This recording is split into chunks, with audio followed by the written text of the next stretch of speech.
What's going on, everybody? Welcome to Giving All of My Experience. I am your host, Rashad. And I'm your hostess, Sade. Today is our very first episode of Giving All of Our Experience.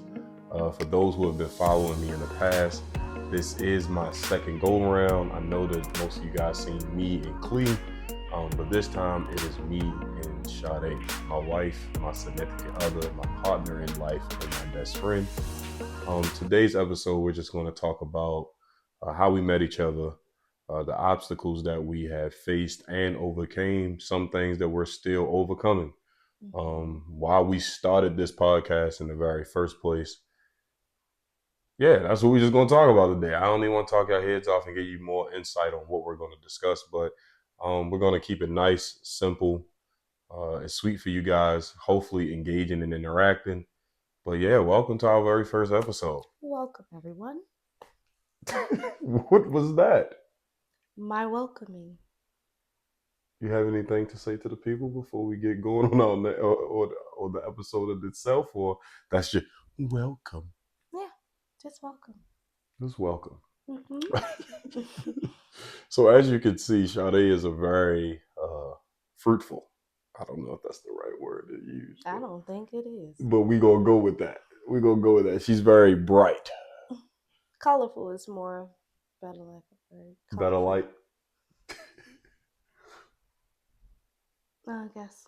You guess. All right. Well, first thing I want to discuss is just how I met Sade. It was in 2015 when I met you. Mm-hmm. Yeah, I met Sade in 2015. At that time, I had got out of a relationship in May of 2015. Real heartbreak.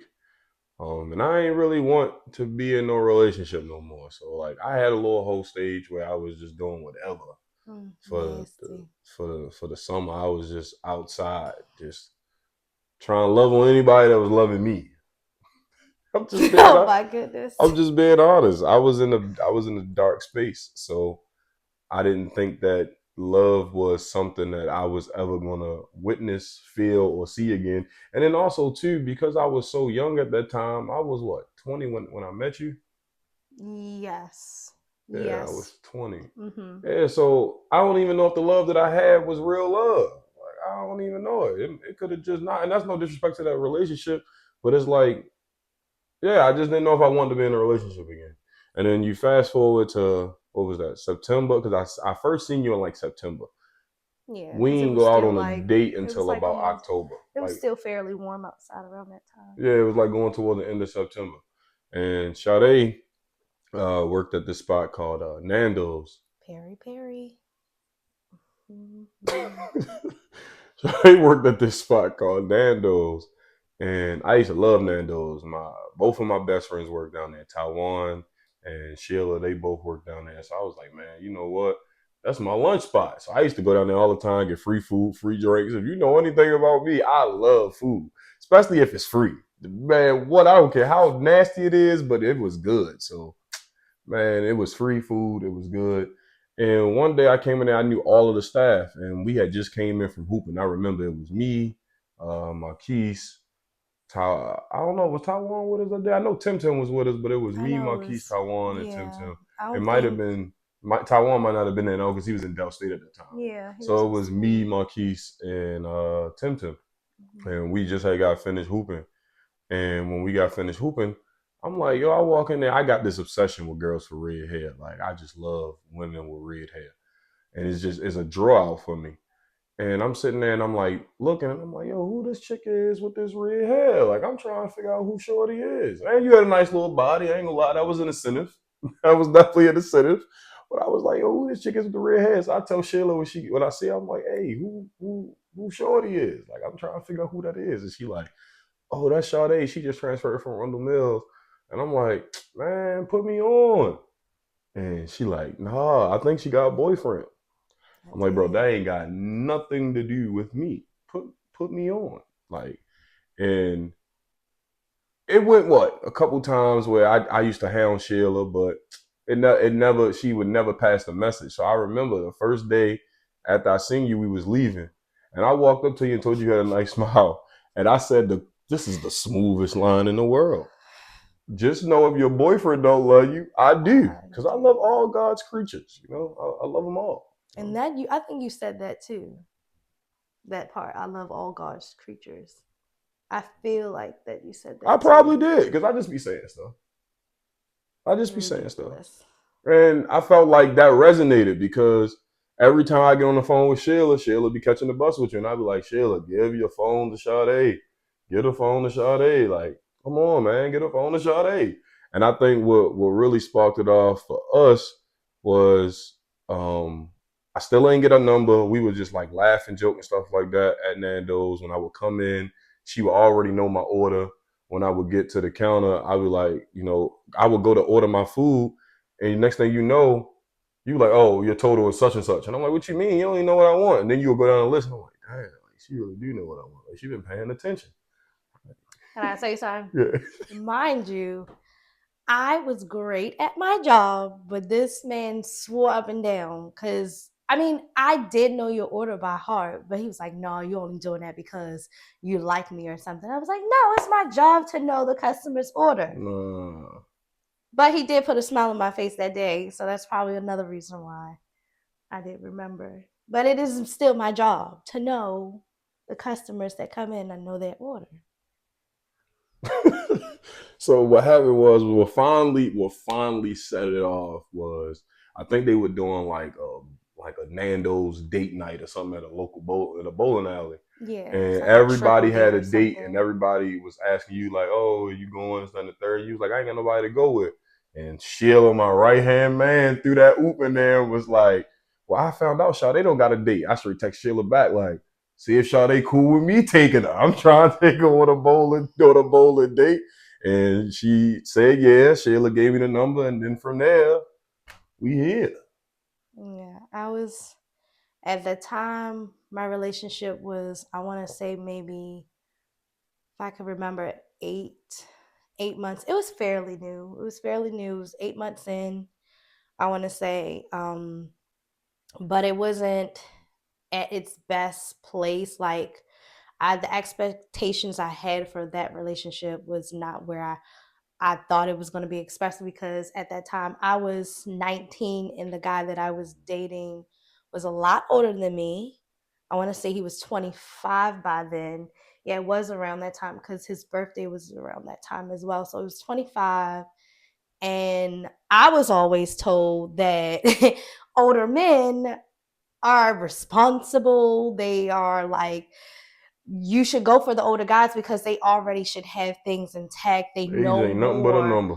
But yes, age is nothing but a number. And no Kelly slight to taught me that that. person, but we were just like, we were not at the same level. And honestly, when you get around other company, you start to be like that. Because I was in school and working at when I first met that individual, but I ended up like messing school up and just working. So that's why I was at Nando's so much because I was Yeah, working she was working doubles. like doubles. I felt like some days she was sleeping there, Yeah, honestly. I was working doubles like every day. I was killing it because since I had got dropped from my classes, I figured why not run the money up? Like why not go Okay, work young Dolph. like every day? And I love money and I love getting stuff. So, but yeah, I was in a fairly new relationship.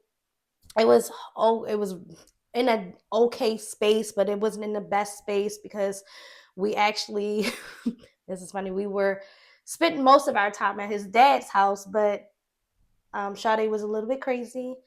And there was one night where I may have tried to fight him. And we basically like messed up his dad's house. And then from Oh there, yeah, you is a little crazy. yeah, from there he was Yeah, I got some like, stories for the people. he was like, David, you got to go back. Oh, shoot. You got to go back. I didn't say the individual name. You got to go back to your father's house. And I had to go back to my mother's house. So, You like, name dropping? yeah, I wasn't supposed to, but that's what happened. That person had to go back to their mom's. I had to go back to my mother's house because we had messed up his dad's house because I was being crazy. And I don't even know why I was fussing. I think I probably wasn't getting no attention at that time. Yeah, you had And a very bad habit of yeah, I that had when a we bad very first habit met. of, yeah. Like when we were driving and you tried to jump Oh, out the damn car. Messed up your Hirachis and all that on Allendale going around that curve. I don't know what was wrong with you. No, but there was something bad tied to that. I did something bad. But anyways, we're not gonna talk about that. But yeah, so I was very like that with that relationship. So it wasn't in its best space at that time. And that's how I feel like Rashad and I connected. So it was easily for us to connect because I wasn't looking for anything, but at the same time I wasn't really happy with what I Yeah, because I had. wasn't looking for nothing either. I was going there with So the expectation that this was probably like when I realized, I think 2016 when I realized like, oh damn, this relationship is a little serious.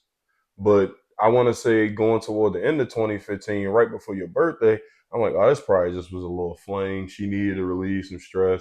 I need to just get away and release stress because it's not like we were having sex when we first met. We mm-mm. weren't like We were just we were hanging. just literally hanging out, relieving, like just having conversations, getting to know each other, learn about our past, learn about where we wanted to go in life and stuff Mm-hmm. like that. I think that what we met each other in September, started like actually going out on dates in October, October. and we Mm-hmm. didn't do anything like physical until going into December, New Year's. I mean, Yeah. Thanksgiving weekend. Yeah. Like, and so what was like, and your from your perspective, what was your first impression of me? I told you what mine was. I was trying to figure out who you was. I was a dog out the hunt, like my Eagles. You feel me? Like I just seen. I was like, I gotta figure out who she is.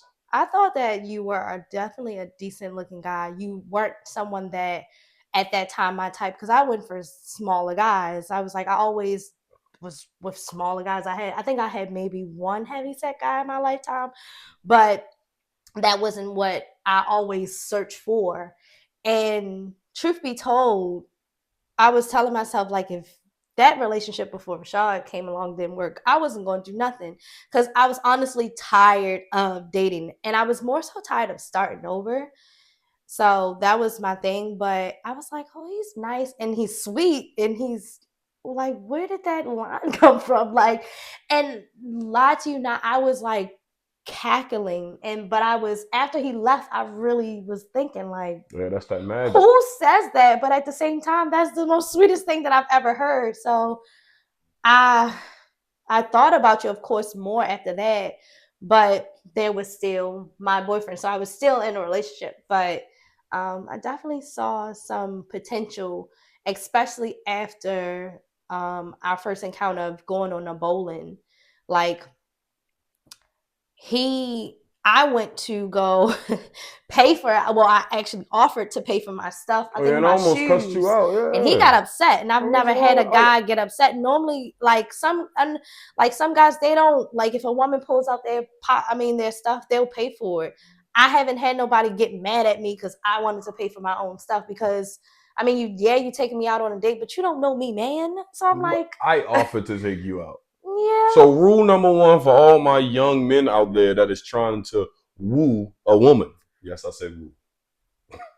Trying to woo a woman. If you are offering to take her out on a date, brother, you have to pay for it. I'm sorry if she goes bananas. You have to pay for it. But I will tell you that if you take a woman out to a restaurant and they start going crazy, bro, you might got Don and Dash. Oh my gosh. Don't you Because sign a dash. I'm not paying no $200 bill on a first date. All right, maybe that was wrong. Yeah. Because you're trying to encourage them to do it. You said no matter how much it is. Yeah, all right, I take that back. Take it back. If you offer to take on a date, brother, you gotta pay for it. I'm sorry, open my mouth. So, what was like one of your favorite moments about our relationship? Like when we very first got together, like that first, just I want to say like honeymoon stage. That what was like one of your favorite moments about about our relationship? I think one of you were big on communicating and you still are. And then sometimes Rashad, it's it's like my feelings have gotten hurt from the hard truths that he has said, and it made because I always tell him it's not what you say, it's how you say it. But I think that was the most biggest thing for me. And not outside of that. Now I'm thinking it was when I shared with you my biggest secret of me being sexually molested as a child, and you taking the initiative to actually listen to those needs. You didn't just say, all right, you didn't allow me to tell you my story and then use it to your advantage and then try to then find a way to get inside my pants. Like, you really listened and you took your time. And I think that was the most significant thing in our relationship in the beginning, because I have told other well, I will say boys, because I've told them my story, and it not being seen as something that they should take so sacred. When you are dealing with someone who is that broken and had been broken as a child, I feel like in a sense you should really listen, like listen to that person. And I felt like Rashad listened to me, and that's why he we made it this far, like we last this long, because he took the time out to not only like he took the time out to listen to my story, but he put action behind listening to my story. Like, you knew what not to do, what not to say in certain like spaces, just to until have you me felt comfortable. feel, yeah, help me Yeah. feel comfortable in a relationship. And I don't remember anyone else making me feel like that at all. So sorry to anyone, like, but I don't. Actually, I'm not sorry, because that was your fault, but I don't feel like nobody has ever made me feel that comfortable. And I feel like that's one of the reasons why we have longevity in our relationship. And it went from boyfriend and girlfriend, which, might I add, I made Rashad my boyfriend as soon as I spent the night over your house one weekend, and then you were my boyfriend. And Yeah, she pretty much just oh told me yeah, that we were that together. we was together, and he was mine and I was his. And then Yeah, you go from relationship to engagement to marriage. yeah. Yeah, so yeah.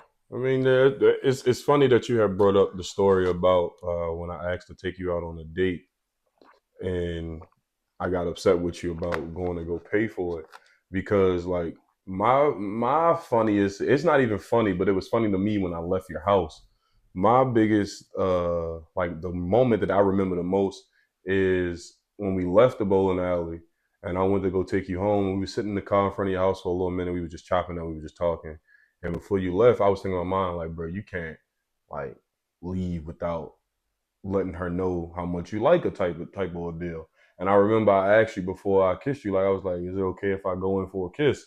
And That was you another you like thing. looked at me like, "This nigga just asked me for a kiss," and I Mm, was like, "I mean, why would I just reach over and just kiss you?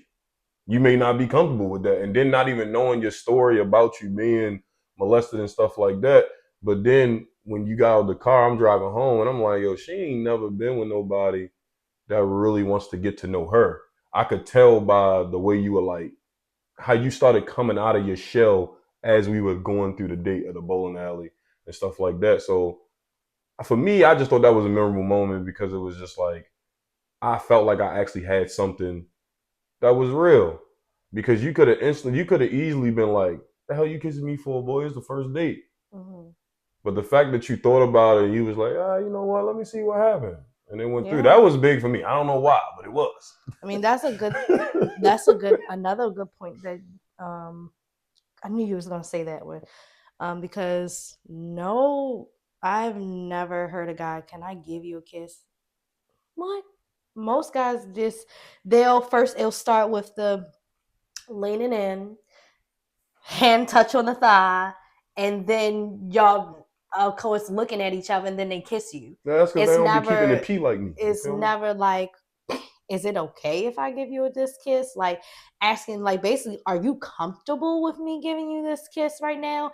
Is it the right time for us to give a kiss? And I know for a fact that even if I would have said, no, I don't think that I'm comfortable, knowing Rashad, even before then, like fully knowing him, he would have been okay. Like it wouldn't have Yeah, it wouldn't made have or been a big deal because my broke thing is, him. I asked. If you would have said no, it was your God given right to say no. Yeah. So, oh So well. Yeah, so I mean, I don't know. I think, like you said to your point, the fact that we went through all those things are the reason why what is the reason would led us to the point that we're at now. But what I will tell you is that it was very, very rocky when we first met. I remember the first rocky situation I had with you, and it wasn't even a rocky situation. It was just that because of your past relationships, mhm. you still trying to understand who you were as an individual. It took a lot for us to gel once we really started messing with each other. Like I remember 2016 Valentine's Day, we had got the hotel. I think I was working at like Peapod or something. I had to work on Oh, Valentine's Day, crazy hours. and I came home, and I mean I came to the hotel, and I remember you like crying. I'm like, "What's wrong with you?" And you was like, "I think I want to go back to school, but I don't want to make you mad." And I'm like, "What are you talking about? Like, you going back to school ain't got shit to do with me. Like, if you go back to school, that certification goes with you. It doesn't stay in our relationship. So if we break up today or tomorrow, that still travels with you. Why would you allow me to ruin something that you want in the future?" And then you talked about it, like, how in your previous relationship, when you started taking less time at work to focus more on school, your relationship started getting rocky, where you and your significant other at that time, y'all were going back and forth, y'all were having arguments about money So because many. phone bills weren't getting paid and stuff like that. So then I started understanding, like, oh, she's really, like, no offense, like, she's really damaged. Like, she really has a lot of baggage with her that we haven't even Scratch discovered. this. Yeah, And discover it was hasn't even scratched the even on my surface. end, because on my end, like, and this is no slight to my friends, but especially at the time when we first met you, none of my friends were in committed relationships. Mm. Like the ones that I hung out on Except a for regular. Black.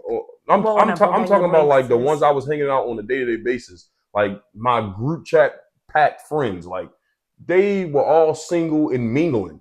So for me, I think the biggest issue for me when we got together, and it was a big issue in our relationship, was that I still thought that I could be out here playing the games that they were playing. Like I Mm-hmm. remember one time, bro. Mm. Ooh, go ahead and tell it. I remember one time, bro, fellas. This is why, like, if you gonna have all this electronics, if you gonna have the MacBook hooked up to the iPad that we're recording on, if you gonna have the iPhone, if you gonna have a backup phone in your pocket, you cannot have everything synchronized. I am Nope. not telling you this so you can cheat, but what I'm telling you is, if you're going to cheat, you cannot have Be that smart about synchronized. it. You can't hang it synchronized. I was literally copying and pasting all my messages to like 3 or 4 different girls. And all their responses to the messages was coming back to the iPad. And guess who had my iPad? Her. In the basement with the kids, chilling, doing me a solid, and I'm on my way home. I come home, try to give her a hug and a kiss. She straight hit me with the iPad. Bah! Boom. Because you played. You really played. You really played. Still trying to be like his friends. And you can't be like them. Like, and at that time, he's seen it as it just being words.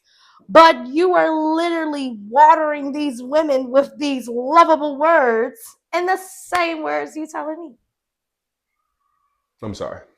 me. I mean, we have already discussed these things, but I'm sorry.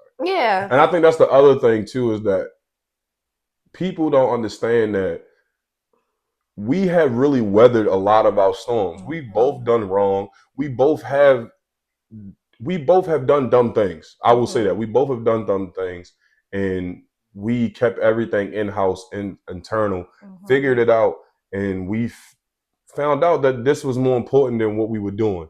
Of course, at that time in the heat of the moments, those things seem so unforgettable, Yeah. so unforgivable, and you're like heated in the moment. But when you really feel like you have something with somebody, not gonna say you look past it, but y'all find a way to develop and grow from it. Yeah. And I would say that's what definitely led us to like the point that we at right now.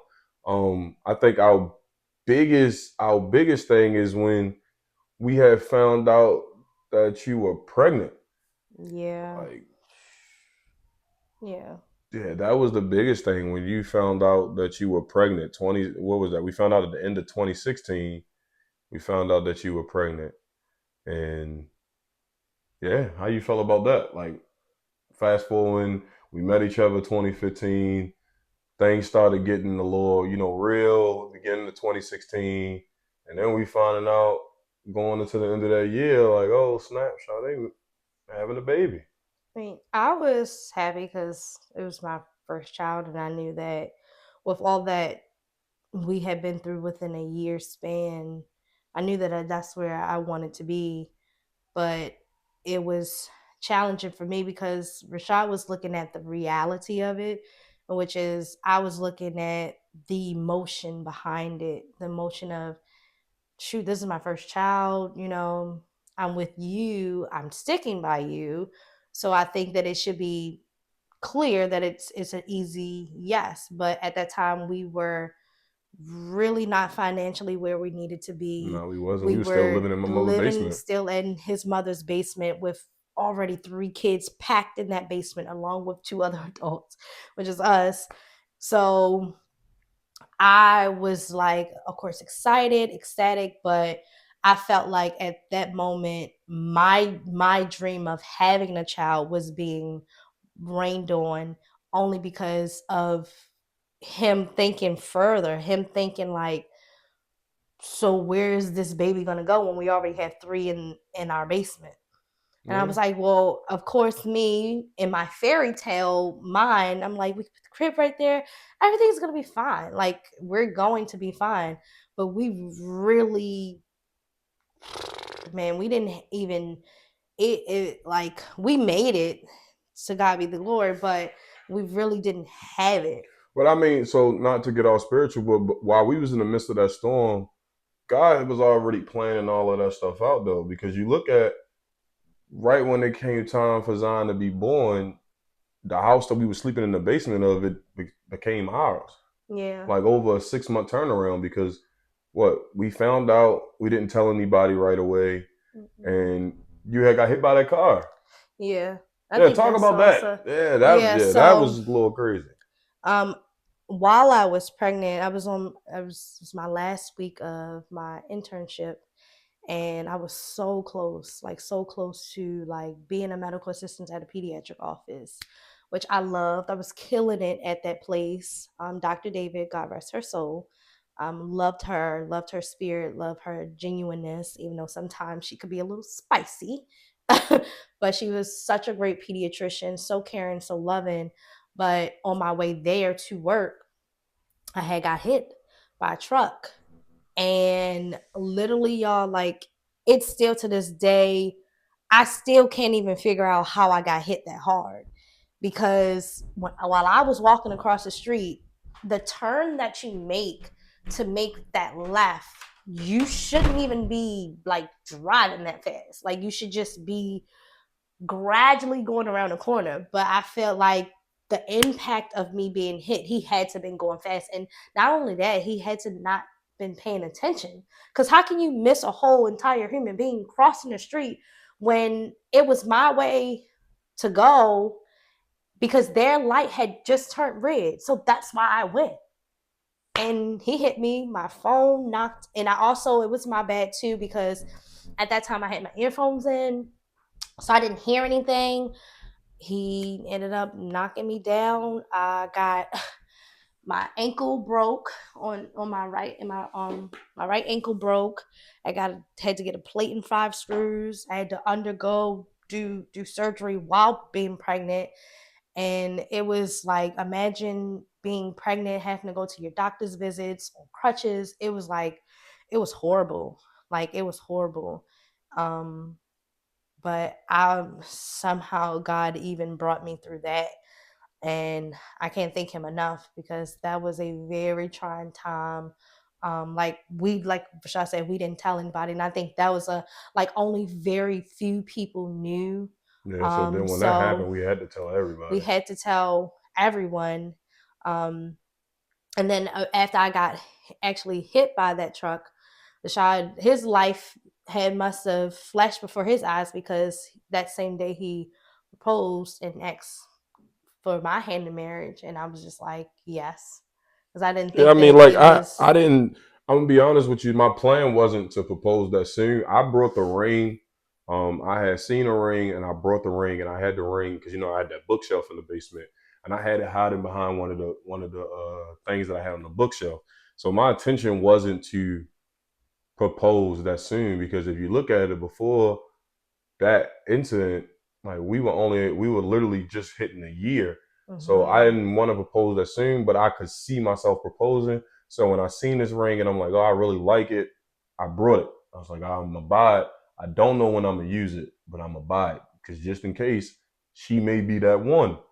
And when Clee kept calling my phone, he finally got in the crib to tell me that you had got hit by a car. My first instinct was, bro, grab that ring.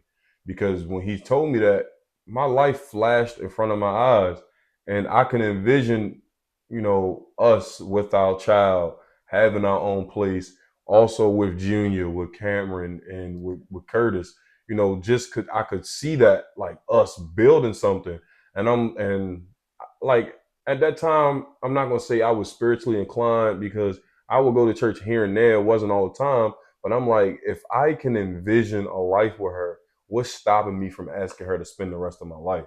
So my intentions weren't to propose that early. I had intentions maybe in the future, but not that early. Mm-hmm. So when that happened, I'm like, well, damn, if she get taken away from me, I at least want her to know how much I really feel about her because I did feel highly like I had a high regard of feelings for you.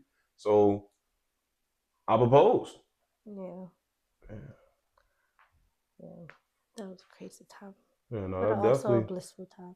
that definitely was a crazy time. And then, once we told everybody, we actually started looking for a place. Mm-hmm. And when we started looking for a place, I had just got a brand new job that was paying me almost $19 an hour, which could then afford for me to go and get us our own little apartment Mm-hmm. or townhouse.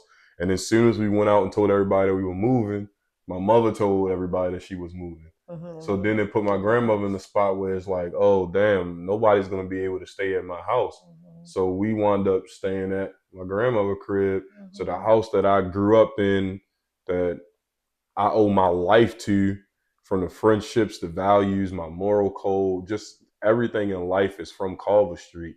And to grow a family with my then girlfriend, but now wife, that was great. Yeah. And our life kind of like turned upside down though because Sade had found out what was it Like at 20 like weeks at 20 weeks that during the yeah ultrasound. that Zion had a hole in the heart. It was actually that they scared the heck out of me.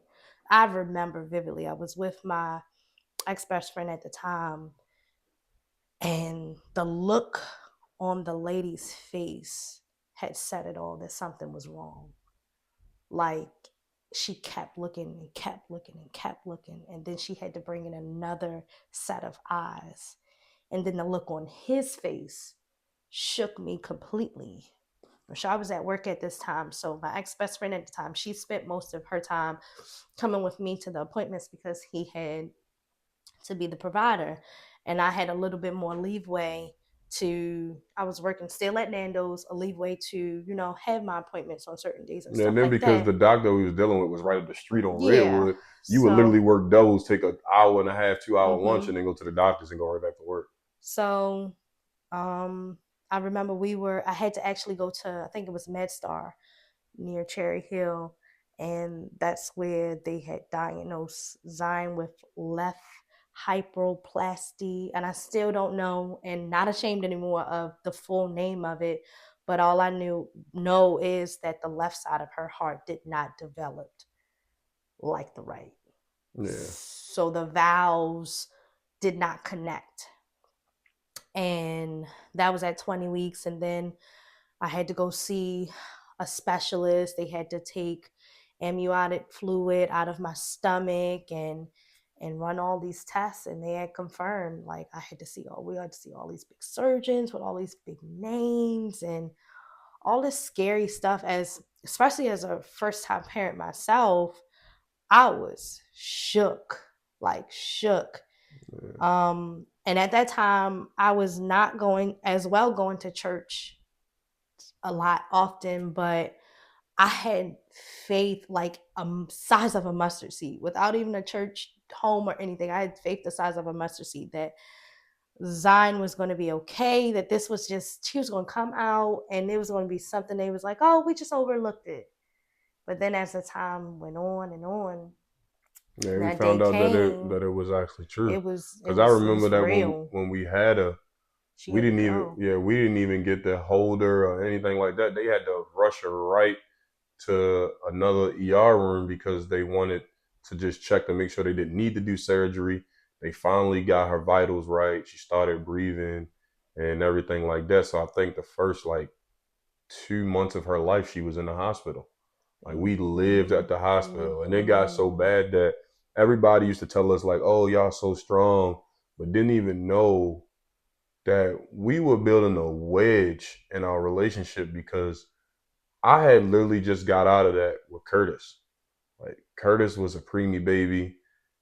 His first 3 months, I could only touch him through the glass that he was in. He was eating through a feeding tube. So emotionally and mentally for me, I couldn't handle it. So Sade wanted to go every single day. And for me, it was like I wanted to at least go, but I couldn't stay for a long time because I just couldn't put myself through that again mentally. So we were really like beefing some days because she was like, "Oh, Mm-hmm. so you don't want to go see your child?" This, then the third, and it wasn't that. It was that I literally had just got out of that like 2 years ago, and I haven't even fully recovered from that mentally at the time. And then you telling me now I possibly could lose my child. I just I couldn't do it.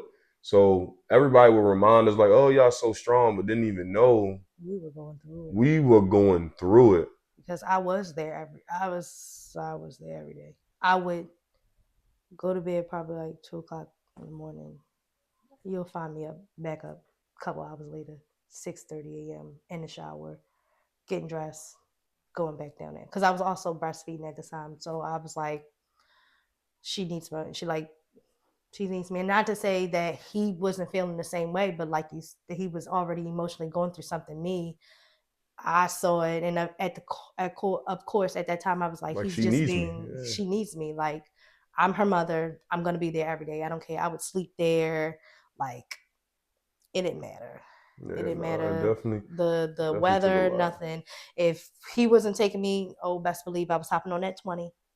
Yeah, Was and the then 20 at the time? I it think got so so. bad that she didn't even want to go back to her job because they wouldn't allow her to have like a set schedule. Like she still would have to work some nights, some days. So she practically just quit. Like she stopped going. Like you stopped going to work And I was after actually that. at Like yeah, you would like, Loomis. but that was after you were comfortable because what Mm-hmm. happened was too was that my job had gave me Right, like six right. weeks off and I started looking for another job because then we started finding out that when they sent Zion home, you had to give all this medicine. We was like, yo, we don't trust no daycare center to do that. So I wound up and I got a job overnight and she worked on the day. So we were literally slap five some mornings. Mm-hmm. And I'll have Zion during the day, sleep, laughing and joking, playing. And she would have Zion at night while I was at work. And that's what happened on the day that she passed away, unfortunately. Yeah. The day that she passed away, August the she 2nd. was in a playpen, laughing and joking when I got home. Sade left to go to work. It was a normal day. And it was time for her to get her medicine. Her side effects of her medicine was that she would have like constipation issues and stuff like that. And we were walking down the steps. I can remember it vividly, like walking down the steps, and I'm rubbing a scar in the middle of her chest from her surgery. And I'm like, "It's okay, baby, you good? Like, we just going downstairs to go get your medicine. Just calm down." And when we got to the end of the steps, like she started cringing real, real bad. And then when she let go, she like went like limb. I ran upstairs, laid on the bed, and I called my mother. That was my natural instinct because I don't like I've never been through this before. Like, what the hell is this about? Like, what's this? My mother was like, call 911. I called 911.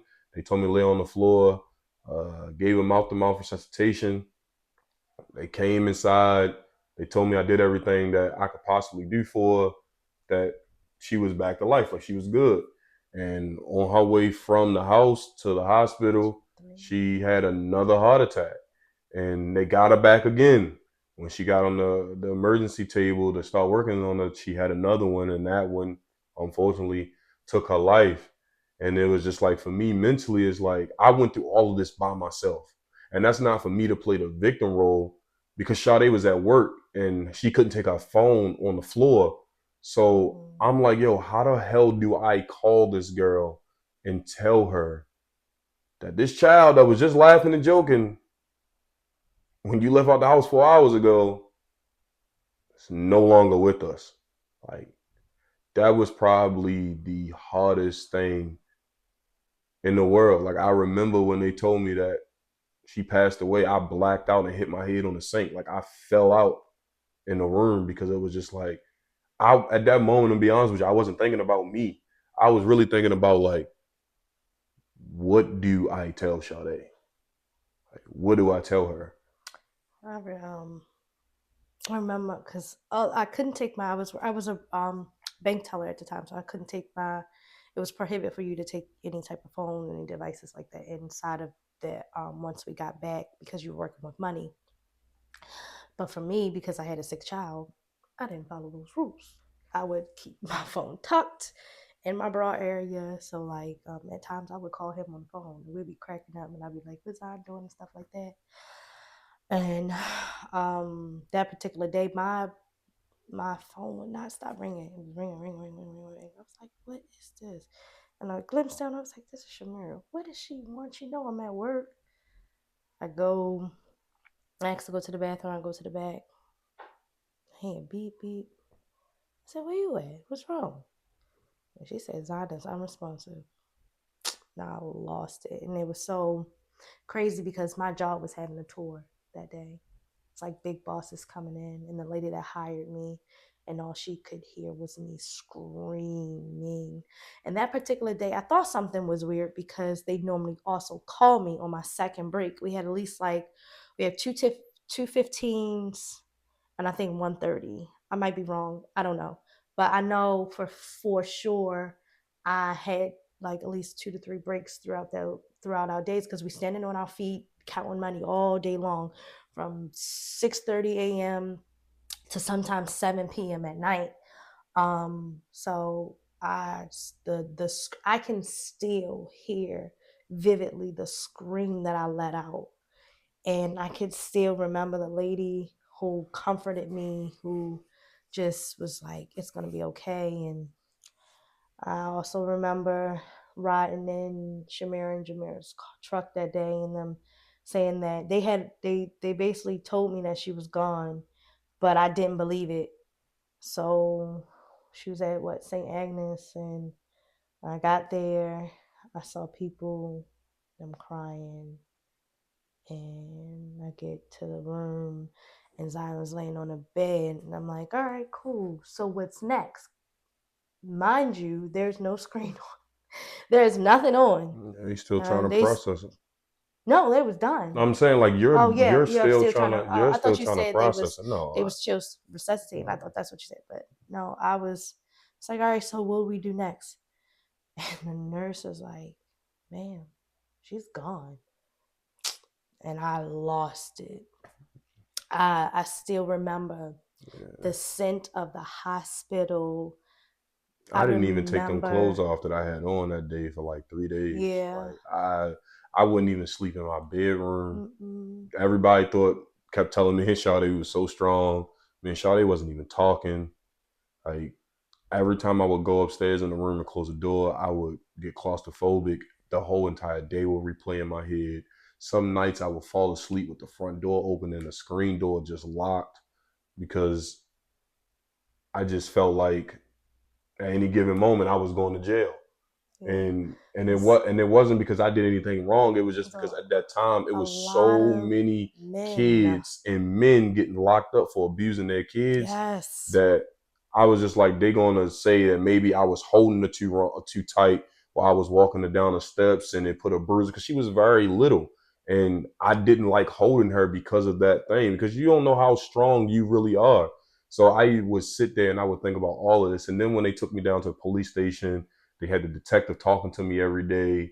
They going through my credit files. I felt like I actually did something wrong. Like I didn't do anything wrong, but I felt like I did something wrong, and it just took a lot out on me mentally. It took a real big toll on just our relationship in general. But what I will say is that in the midst of that storm, we actually grew closer because a couple days after Zion passed away, we found out. Well, the next day, Yeah, the I, very next day, I matter of woke fact, up. the very next So day, we I'm found out cracking that up we were now pregnant with Messiah. because I never woke. I always start this story when I woke up because I never went to sleep. I never went to sleep that night. I sat up. My best friend Sheila, she was still there with us to comfort us, and I said, "We gotta go to the. We gotta go to the store." She said, "To do what?" She said, "Are you hungry?" I said, "No, I can't eat right now, but I do need to go get a pregnancy test." She looked. She said, "What?" I said, "I need to go get a pregnancy test. Like, are you not listening to me? Something is wrong with my body." She said, "Well, Sade, you just lost a child. That's what's wrong." I said, "No, it's something else." We went to the Family Dollar. We waited. We waited a couple hours. Waited for my best friend Shamira, and then we waited for Jasha, and we waited for Daisha. And they was like, they always looking at me like it was crazy. I was like, "Let's go to Family Dollar. We got to go get some pregnancy tests because something is wrong." I was like, "Okay, whatever." They looking at me like this girl is freaking crazy. We got 4 pregnancy tests. Boom, positive. Boom, positive. I said, "I told y'all something is wrong. I am pregnant.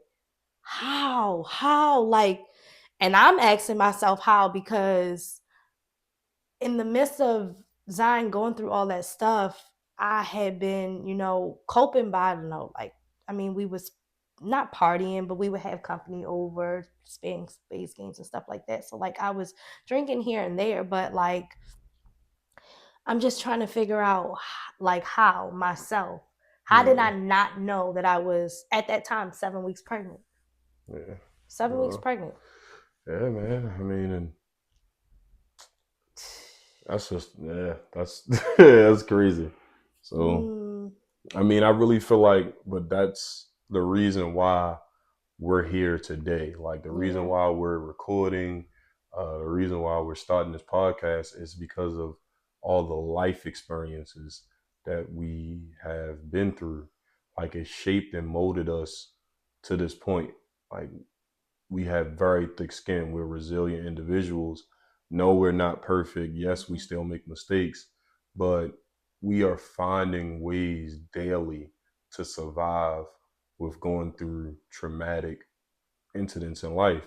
And I hate trauma bonding with people, but that's what we're essentially doing right now. You know, we're bringing up our past failures, our past mistakes, our past issues, and hoping that someone gravitates to them because we're going to talk about how we overcame these things. How we got to this point. Like I said, I'm not better than anybody, but what I will tell you is that I listen to a lot of podcasts. I watch a lot of YouTube videos. I'm getting into reading now. I'm getting into my spiritual journey by reading the Bible. And the biggest thing in life is learning from other people's experiences. Nothing but podcasts, books, the Bible. Even when you're getting advice from other people, they only talking to you from past experiences. Yeah. And I have my favorite saying where it was experience. What is it? Experience from knowledge is the only way to grow. That's not a quote, but that's literally a lyric from a La Russell song where he had, I don't know, I can't remember the title of the song, but that one part stuck with me, that experience from knowledge is the only way to grow, because the only way you can grow is from someone past experience and they telling you what they did wrong. They're not telling you that what they did is the right way to do it, but now at least you got some knowledge, you got some form of game on what to expect. Now is the ball is in your court to make the decision on how Yeah. you're going to make your next move. Go ahead, spiritual lady, because I see you pulled your Bible out. Yeah, I did because I put it down here for this purpose. So, in the book of Luke, Luke 8, verse 23 through 27, I feel like I am new to this scripture, but it resonates so much about Rashad talking about resilience and us just being having thick skin and working through the battles. And it's because of this, before we even knew about it, it says, then he said to them all, if anyone wants to follow after me, let them deny themselves, take up their cross daily, and follow me. For whoever wants to save his life will lose it, but whoever loses his life because of me will save it. And I feel like I'm just going to do that verse 23 actually through 24. Without Rashad and I even knowing fully who God was, we picked up our cross daily. And that trying time, daily, and I mean daily, it was very hard to still, because life still goes on. Life was still going on after Zion passed away. Yep, the kids move with us full time. The We didn't kids even talk moved. about We that. didn't even talk about how our children, the twins, Cameron Curtis, the week after Zion passed away, we had got them full time and haven't had, like, we've had them since. So we had to pick up our cross daily, no matter how much pain we felt, no matter how much uncertainty we felt, no matter how resentful we were with each other, because there Yeah, was resentment there, yeah, because he didn't want to sleep in the bed, in the room, and I didn't understand it. I understand it now, but I know that in itself that was a battle. That was Rashad picking up his cross daily and taking and not even knowing but following God. But like me being pregnant after mourning a child, I had to keep myself together. I had no space in what I felt like, no space to show so much pain, to show so much grief, because there was another human being inside of me. So I say this for those who are listening, whatever you're going through, pick up your cross daily. If you want to follow God, pick up it daily. And then that's not mean that you're not going to go through hard times. But if you're picking up your cross and following Him, there's nothing that you can't get through. nothing. There's nothing that you won't be able to overcome. There's nothing that God can't do. He can do exceedingly abundantly above what all that you can ask for.